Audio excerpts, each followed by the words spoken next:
నమస్కారం సఖీ కార్యక్రమానికి స్వాగతం.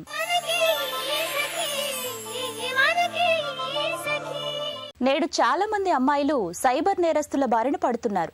అందుకు ప్రధాన కారణం అమ్మాయిలు స్నేహితులతో దిగిన ఫోటోలను, వీడియోలను చాలా స్వేచ్ఛగా సామాజిక మాధ్యమాల్లో పెడుతున్నారు.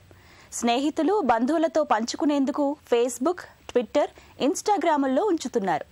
అవే వారి పాలిట శాపాలుగా మారుతున్నాయి.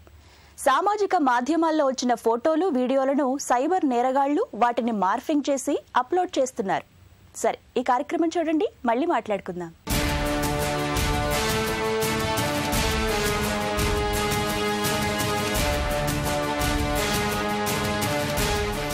నమస్కారం, స్త్రీ శక్తి కార్యక్రమానికి స్వాగతం. సకలు జనపనారతో రకరకాల ప్రొడక్ట్స్ ని మార్కెట్లోకి విడుదల చేస్తూ ఎంతో మందికి ఉపాధిని కల్పిస్తూ తనకంటూ ప్రత్యేక స్థానాన్ని సంపాదించుకున్న సమత గారు ఈరోజు మనతో పాటు ఉన్నారు. ఆమెతో మాట్లాడి మరిన్ని విషయాలు తెలుసుకుందాం. నమస్కారం అండి. నమస్కారం అండి. ఎలా ఉన్నారండి? చాలా బాగున్నానండి. సమత గారు, ముందుగా కంగ్రాచులేషన్స్ అండి. Thank you so much. చాలా మందికి ఉపాధి కల్పిస్తున్నారు. అసలు ఈ జనపనార బ్యాగ్లు తయారు చేయాలన్న థాట్ ఎప్పుడు వచ్చింది? ఈ బిజినెస్ లోకి ఎప్పుడు వచ్చారు? ఈ బిజినెస్ లోకి వచ్చి 1.5 year అవుతుంది. సో ఈ బిజినెస్ లోకి రాకముందు నేను ఒక 4 years HR గా వర్క్ చేశాను. సో నేను అక్కడ HR గా వర్క్ చేసేటప్పటికి నాకు ఒక చిన్న బాబు అనమాట. సో తనకి ఎలా టైం స్పెండ్ చేయాలి అనే చూసే టైంలో నాకు ఏదైనా బిజినెస్ స్టార్ట్ చేస్తే బాగుండు అనిపించింది. సో అలా నేను అసలు బిజినెస్ ఏం బిజినెస్ అవైలబుల్గా ఉన్నాయి అంటే ఇప్పుడు ప్రస్తుతానికి మార్కెట్లో ఏది బాగా రన్ అవుతుంది అని నేను సెర్చ్ చేస్తుంటే నాకు పేపర్ బ్యాగ్స్ కనిపించింది. సో పేపర్ బ్యాగ్స్ ఏంటంటే అది చెట్లను కట్ చేసి పల్ప్ నుంచి చేయాలి కదా. సో దానికన్నా డ్రై అయిపోయిన వాటి నుంచి అసలు ఏం తయారు చేయొచ్చు అని సెర్చ్ చేశాను అనమాట. సో నాకు అలా ఈ జూట్ బ్యాగ్స్ కనిపించింది. So environmental friendly, eco friendly, so plastic బదులు ఇది వాడొచ్చు అనే ఉద్దేశంతో నేను అక్కడ జాబ్ క్విట్ చేసి ట్రైనింగ్ కోసమని MSME అని ఎలిప్లో రెండిట్లో ట్రైనింగ్ తీసుకున్నాను. సో దాని తర్వాత ట్రైనింగ్ అయిపోయిన తర్వాత ఇది స్టార్ట్ చేసాం అనమాట, అమోక్ బ్యాగ్స్ అని. సో సమత గారు, ఎంతమందితో ఈ బిజినెస్ స్టార్ట్ చేశారు? ఎంత పెట్టుబడి పెట్టారండి? సో ఒక 2 machines కొన్నాము, ఒక 50,000 పెట్టి. సో అలా చిన్నగా ఒక 2-3 orders మేము చేసిన తర్వాత ఒక ఎంప్లాయీని రిక్రూట్ చేసుకున్నాం అనమాట. సో తన ద్వారా కొన్ని ఆర్డర్స్ చేసాము. సో సమత గారు, ఏ రంగంలోనైనా ప్రాబ్లమ్స్ అనేవి కామన్గా కనిపిస్తూ ఉంటాయండి, ఫేస్ చేయాల్సి ఉంటుంది. సో మీరు ఎలాంటి ప్రాబ్లమ్స్ ఫేస్ చేశారు? మేము వచ్చేసి ఫస్ట్ ఎంప్లాయబిలిటీ అంటే వర్కర్స్ కోసం చాలా ప్రాబ్లం ఫేస్ చేసాం. ఎందుకంటే ఆర్డర్స్ చేతిలో ఉన్నాయి, బట్ అవి ఇన్ టైంలో ఇవ్వడానికి నాకు వర్కర్స్ అనేది లేక చాలా ప్రాబ్లం ఫేస్ చేసాం. సో అంటే చాలా మందిని కన్సల్ట్ అయ్యాము.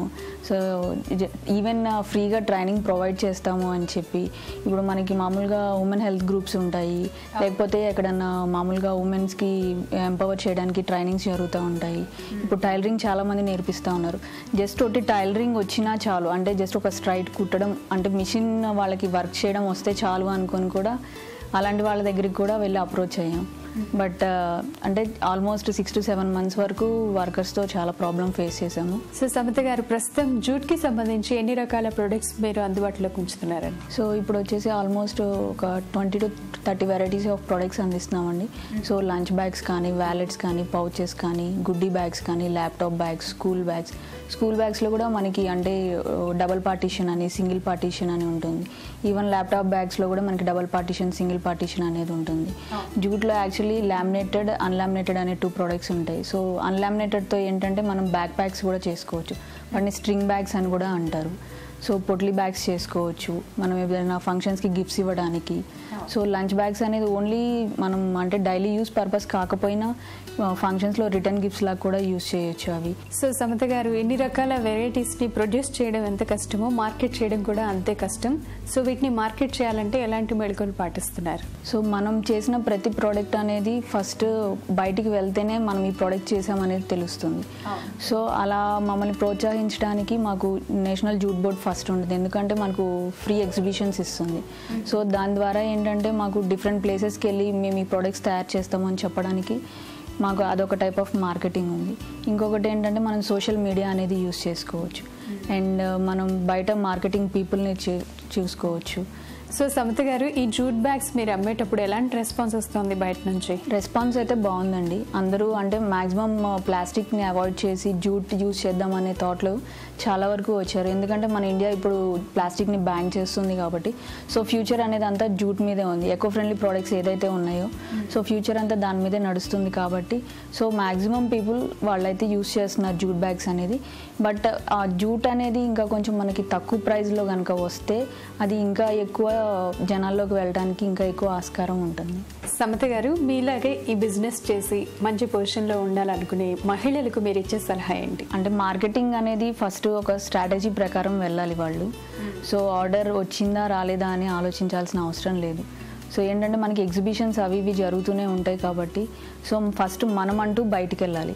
అసలు మనది ఏంటి, ఇప్పుడు సపోజ్ మాది అమోక్ బ్యాగ్స్, సో మేమంటూ బయటికి వెళ్తేనే మాకంటూ ఆర్డర్స్ వస్తాయి. సో ఫస్ట్ మనం ఆర్డర్స్ చేస్తున్నామా లేదా అనేది సెకండరీ థింగ్. సో ఫస్ట్ మనం ఎంతవరకు బయటికి వెళ్తున్నాం, ఎంతవరకు మార్కెట్లో పీపుల్కి రీచ్ అవుతున్నాం, సో ఫస్ట్ అది చేయాలి. అది చేస్తే మనకు ఆటోమేటిక్గా ఆర్డర్స్ అనేవి మనం క్వాలిటీ మెయింటైన్ చేస్తే కంపల్సరీ అది మనీ వెతుక్కుంటూ కంపల్సరీ వస్తుంది.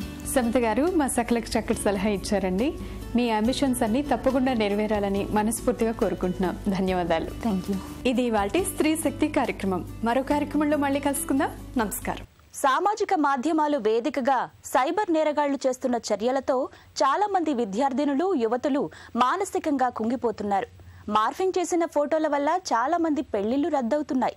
కొంతమంది దంపతులు విడిపోతున్నారు. మరికొన్ని సందర్భాల్లో మహిళలు ఆత్మహత్య చేసుకుంటున్న ఘటనలు చోటు చేసుకుంటున్నాయి. ఇక చదువుకునే ఆడపిల్లల చదువు, కెరియర్ దారుణంగా దెబ్బతింటోంది. సరే, ఈ కార్యక్రమం చూడండి, మళ్ళీ మాట్లాడుకుందాం.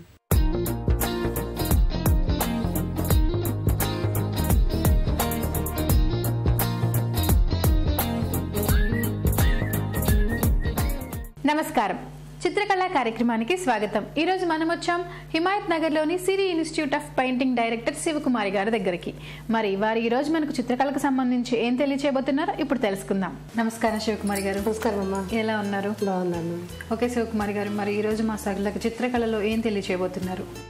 నమస్కారం సకులు. మనం పెయింటింగ్లో భాగంగా అంటే డిఫరెంట్ టైప్ ఆఫ్ టెక్నిక్స్తో ఎలా చేయొచ్చు పెయింటింగ్ అనేది అని చెప్పేసి చూస్తున్నాం. సపోజ్ మనం పెన్సిల్తో ఎలా చేయొచ్చు అని చూసాము. నెక్స్ట్ ప్లెయిన్గా వాటర్ కలర్స్తో కానీ అక్రిలిక్స్తో కానీ ఎలా చేయొచ్చో చూసాము.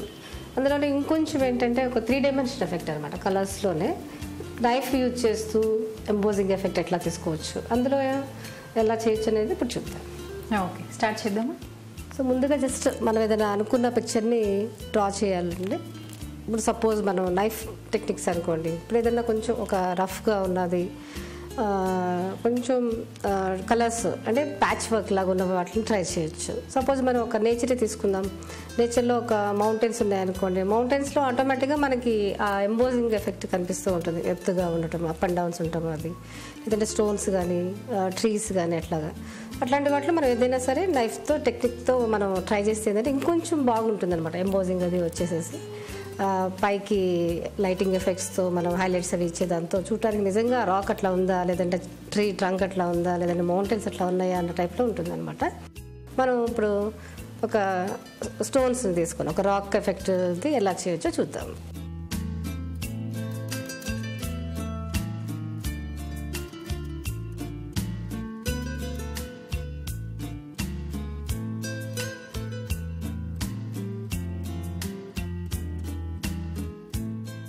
ఇట్లా మనం ఎన్నైనా యాడ్ చేసుకుంటూ వెళ్ళొచ్చు. ఒక మౌంటైన్ దగ్గరికి వెళ్ళామనుకోండి. సో ఇంత మౌంటైన్ మొత్తం మనకి ఆ రాక్లో అప్ అండ్ డౌన్స్ కనిపిస్తూ ఉంటుంది కాబట్టి ఈ విధంగా ట్రై చేయొచ్చు. జస్ట్ అనేది అవుట్లైనింగ్ అనమాట. మనం చేయాలి అనుకున్న పిక్చర్ని జస్ట్ అవుట్లైనింగ్ చేశాను. ఇప్పుడు మనం నైఫ్తో ట్రై చేస్తాం. సో నైఫ్ అన్నారు కదా, నైఫ్ అంటే రెగ్యులర్గా మనం యూజ్ చేసే నైఫ్ అంటారా, లేదు అంటే సపరేట్ ఉంటుందంటారా ఇన్స్ట్రుమెంట్ లాగా? సో మోస్ట్లీ నైఫ్ అనగానే మనకి సకులుగా గుర్తొచ్చేది మన కిచెన్లో ఉన్న నైఫ్ గుర్తొస్తూ ఉంటాయి. అట్లా కాదండి, మనం పెయింటింగ్లో నైఫ్స్ యూజ్ చేస్తాము. దీన్ని పెయింటింగ్ నైఫ్ అంటాము. సో మన కలర్ మిక్సింగ్కి యూజ్ చేస్తూ ఉంటాం ఈ నైఫ్. సో మనకి బ్రషెస్లో కనుక ఎలా కొంచెం డిఫరెంట్ సైజెస్ ఉంటాయో, ఫ్లాట్ బ్రషెస్, రౌండ్ బ్రషెస్ అట్లాగా, ఈవెన్ నైఫ్లో కూడా మనకి డిఫరెంట్ సైజెస్ ఉంటాయి. కొంచెం పెద్దగా, చిన్నగా ఇట్లా కూడా తేడా ఉన్నాయి కదా, కొంచెం డిఫరెన్స్ ఉంటుంది. సో ఇప్పుడు చూడండి, సపోజ్ నా దగ్గర ఇప్పుడు మీకు ఒక 3 చూపిస్తున్నాను. ఇప్పుడు ఇది వచ్చేసేటప్పటికి అంటే మనం ఫిల్అప్ చేయాల్సినప్పుడు బ్రషెస్ కనుక మనం ఫిల్లింగ్ చేయాల్సిన ఏరియాని బట్టి ఎలా చేంజ్ చేసుకుంటూ ఉంటాము. నైఫ్లు కూడా మనకి ఫిల్ చేయాల్సిన ఏరియాని బట్టి మనం చేంజ్ చేస్తూ ఉంటాం అనమాట. సో మనకి కలర్ క్వాంటిటీ మిక్స్ చేసుకోవాలనుకున్నా, లేదంటే కనుక ప్యాలెట్స్ క్లీనింగ్ కానీ, లేదంటే కనుక నైఫ్ పెయింటింగ్ కూడా యూజ్ చేయొచ్చు. ఓకే, ఇది బ్రష్ లాగా ఈజీగానే ఉంటుందంటారా? కొంచెం ఏదైనా టెక్నిక్స్ ఉంటాయి దీంట్లో? సో బ్రష్ లాగానే ఉంటుందండి ఇది కూడా. సో అది కాకపోతే ఏంటంటే మనకు కొంచెం హ్యాండ్లింగ్ చేయటము, లేదంటే కనుక అప్లై చేయటం అనేది కొంచెం ఐడియా ఉండాలి. ఆ టెక్నిక్ కనుక తెలిస్తే మనం బ్రష్తో కనుక ఎలా మనం ఈజీగా చేస్తామో పెయింటింగ్, నైఫ్తో ఇంకా బాగా చేయొచ్చు అనమాట వర్క్ అనేది. సో మనకు కావాల్సిన కలర్స్ తీసుకుందాం ముందు. సో ఏమేం కలర్స్ తీసుకుంటున్నారు? సో సపోజ్ మనకి స్టోన్స్ ఎఫెక్ట్ అనుకుంటే బ్రౌన్ షేడ్స్ తీసుకోవచ్చు, అందులో light and dark shades. Suppose sky part చూపించుకుంటే స్కై రిఫ్లెక్షన్ అవుతున్నట్టు బ్లూ షేడ్స్ అట్లాంటివి. సో మనకి నేచర్లో కలర్స్ రిఫ్లెక్ట్ అయ్యేదాన్ని బట్టి, ఇప్పుడు సపోజ్ మనకి ఏదైనా మంచి బ్రైట్ లైటింగ్ వస్తుంది అనుకోండి, yellow shades, yellows and oranges, ఇట్లా మనం డిఫరెంట్ కలర్స్ ట్రై చేయొచ్చు. ఓకే,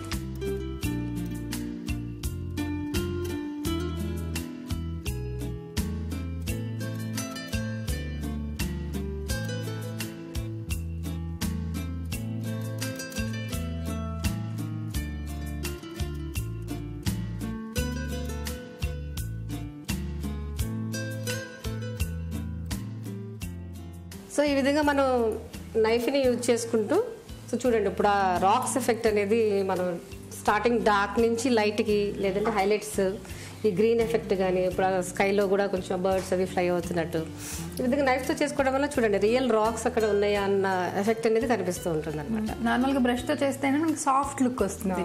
సో ఆ నైఫ్ వల్ల మనకు కొంచెం టెక్స్చర్ హార్డ్గా కనిపిస్తుంది. చాలా బాగుందండి. అంటే నిజంగా అక్కడ రాక్స్ అలా పెట్టారా అన్నట్లుగా అనిపిస్తుంది ఆ టెక్స్చర్ అదంతా కూడా చాలా బాగుంది. అలాగే నైఫ్ తోటి ఎలా మనం పెయింటింగ్ వేసుకోవచ్చు అన్న దాని గురించి కూడా ఈరోజు మా సకలకి చాలా చక్కగా వివరించారు. ధన్యవాదాలు. నమస్కారం.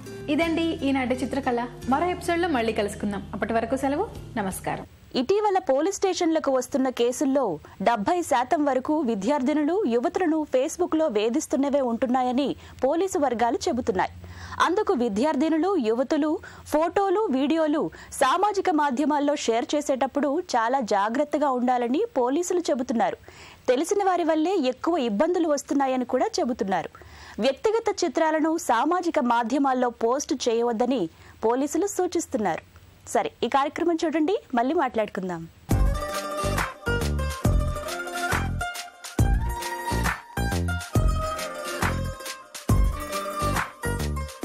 నమస్కారం. చూడండి చేయండి కార్యక్రమానికి స్వాగతం. ఈ రోజు మన చూడండి చేయండి కార్యక్రమంలో మనతో ఉన్నారు పద్మ గారు. మరి పద్మ గారు ఈ రోజు మనకి ఎలాంటి డెకరేటివ్ ఐటమ్ ని పరిచయం చేయబోతున్నారో తెలుసుకుందాం. నమస్కారం పద్మ గారు. నమస్కారం అమ్మా. బాగున్నారా పద్మ గారు? బాగున్నా, మీరు ఎలా ఉన్నారు? చాలా బాగున్నానండి. సో పద్మ గారు, ఈ రోజు మా సకుల కోసం డెకరేటివ్ ఐటమ్స్ లో ఏ వెరైటీని పరిచయం చేయబోతున్నారు? నేను ఎండుమిరపకాయలతోటి ఒక ఫ్లవర్ బొకే చేయాలనుకుంటున్నానండి. చాలా ఇంట్రెస్టింగ్ గా ఉంది వినడానికి. మరి దీనికి కావాల్సిన మెటీరియల్ ఏంటో చూపిస్తారా? తప్పకుండాను. Thread, tape, cutting plier, glue, scissor. So first ఎక్కడి నుంచి మొదలు పెట్టాలి మనం? ఫస్ట్ ఎండుమిరపకాయలు తీసుకుందాము. ఓకే. ఈ ఎండుమిరపకాయలని చిన్న పీసెస్ కింద తీసుకుందాము. ఓకే. అంటే ఇవి ఇలా తీసుకున్నాం అనుకోండి, ఇది బడ్స్ అనమాట. ఓకే, బడ్స్ కింద. తర్వాత కొంచెం ఏమో ఇట్లాగ పెద్దగా తీసుకున్నాం అనుకోండి. ఓకే. ఇవేమో ఫ్లవర్ కింద. ఓకే. దీంట్లో గింజలు అవన్నీ తీసేసేయచ్చు ఇట్లాగా. ఇవేమో ఫ్లవర్స్ లాగా, ఈ చిన్న చిన్నవేమో ఇట్లాగా బడ్ లాగా, చేసుకుంటే బడ్ లాగా బడ్ లాగా. సో కాడతో పాటు ఇంకొంచెం మిర్చి మనం ఎక్కువ కట్ చేసుకుంటే అవి ఫ్లవర్ లాగా యూస్ అవుతాయి. ఇవి ఇప్పుడు బడ్స్ అనమాట. ఓకే. ఇంత తీసుకుంటే ఒక ఫ్లవర్ కింద అనమాట. ఓకే. ఆల్రెడీ నేను కట్ చేసి తీసుకొచ్చాను. వీటిని కొన్నేమో పువ్వుల్లాగా, కొన్నేమో మొగ్గల్లాగాను కట్ చేశానండి. ఓకే. దీన్ని ఇప్పుడు మనం ఒక స్ట్రింగ్ కి అటాచ్ చేయాలన్నమాట. ఓకే. ఓకే. ఇలాగ గోల్డ్ స్ట్రింగ్స్ దొరుకుతాయి అనమాట మన ఫ్లవర్ మేకింగ్ కి దానికి. సో వీటిలో మనం ఇంత పీస్ తోటి ఇలాగా ఈ సైజ్ తో కట్ చేసుకోవాలి మనం. ఓకే. ఓకేనండి. ఇలాగా కట్ చేశాను. సో దీనికి మనం ఫస్ట్ మొగ్గలు పెట్టుకుందాము. ఓకే. ఒక మొగ్గలు చేసుకుందాం. ఇది ఇలాగా ఎలా చేసుకోవాలి? ఇలాగా పెట్టి ఇక్కడ జస్ట్ మనం దీనికి ఇలాగా ముడి వేసేసుకోవడం అనమాట. ఇలాగా ఒక మూడు ఒక బంచ్ లాగా అనమాట. ఇట్లాగా ఓకే. ఇలాగా ఓకే చేసుకుని దీన్ని మనం దారంతో టై చేసుకుందాం. ఓకే. అది ఊడిపోకుండా ఊడిపోకుండా ఇట్లాగా జస్ట్ టై చేసేసాం. ఓకే. ఓకేనండి. దీనికి ఇంకా కొంచెం ఉట్టిగా ఇలాగే బాగుండదు. దీనికి కొన్ని ఇలాగా ఓకే ఇది ప్లాస్టిక్ బ్రూమ్ లో ఇంత పీసెస్ కింద కట్ చేసుకోవడమే. ఓకే చేసుకుని దీన్ని ఇట్లాగా ఫోల్డ్ చేసి దీంతో ఇలాగా పెట్టుకుంటే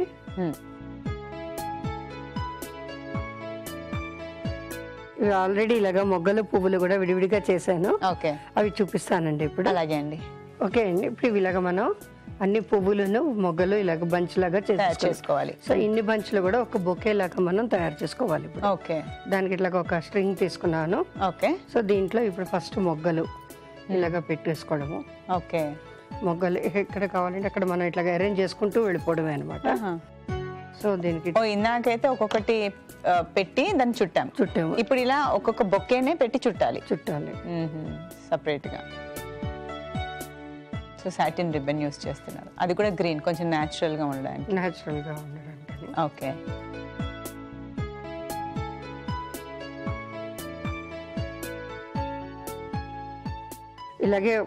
ఇలాగే బొకేస్ చేసి ఫ్లవర్ వాజ్ లో అరేంజ్ చేసి తీసుకొచ్చానండి, చూపిస్తాను మీకు. అలాగే. సో ఇలాగా ప్లాస్టిక్ రూమ్ పెట్టి మధ్య మధ్యలో డెకరేషన్ కి ఇలాగ అన్ని ఒక్కొక్క బంచ్ కింద చేసి 4 బంచ్లు కలిపి ఒక బొకే లాగా ఇట్లాగా చేసి గ్రీన్ టేప్ వేసి చుట్టాము. సో ఇది మనం ఇలాగా పాట్ లో పెట్టుకోవడమే అనమాట.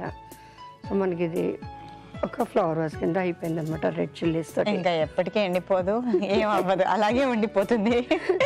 కానీ ఎంత బ్యూటిఫుల్ గా ఉందో. మన కిచెన్ లో ఉండే ఎండుమిర్చితో ఇంత బ్యూటిఫుల్ గా ఫ్లవర్ బొకే చేయొచ్చు అని చూపించారు. చాలా ఇంట్రెస్టింగ్ గా ఉందండి. నిజంగా చాలా బ్యూటిఫుల్ డెకరేటివ్ ఐటమ్ ని మా సట్లకి రోజు పరిచయం చేశారు. ధన్యవాదాలు పద్మ గారు. మీకు కూడానండి.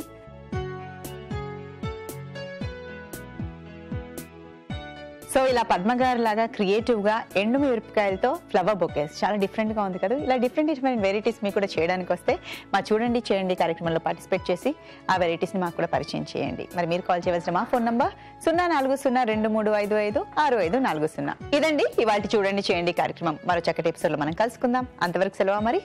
నమస్కారం. నేటి తరం అమ్మాయిలు సామాజిక మాధ్యమాలను సరదాగానే భావిస్తున్నారు. కానీ సరదా వెనుక ప్రమాదం పొంచి ఉన్నప్పుడు జాగ్రత్తగా ఉండాల్సిన అవసరం ఉందని అంటున్నారు నిపుణులు. వ్యక్తిగత ఫోటోలు, వీడియోలే కాదు, అసలు ప్రేమకు సంబంధించిన విషయాలు, కుటుంబ విషయాలు, వ్యక్తిగత సంగతులు సామాజిక మాధ్యమాల్లో పంచుకోకపోవడమే మంచిదని అంటున్నారు. సోషల్ మీడియాను పరిమితంగా వాడుకోవాలి తప్ప అదే ప్రపంచంగా ఉండకూడదని అంటున్నారు. సరే, ఈ కార్యక్రమంపై మీ అభిప్రాయాలు, సూచనలు మాకు రాసి పంపించండి. మా చిరునామా Sakhi, ETV, Ramoji film city, Hyderabad 501-512. మా ఇమెయిల్ ఐడి sakhi@etv.co.in. మా ఫోన్ నంబర్ 0402355640. రేపటి సఖీ కార్యక్రమంలో మళ్ళీ కలుద్దాం. అంతవరకు సెలవు. నమస్తే.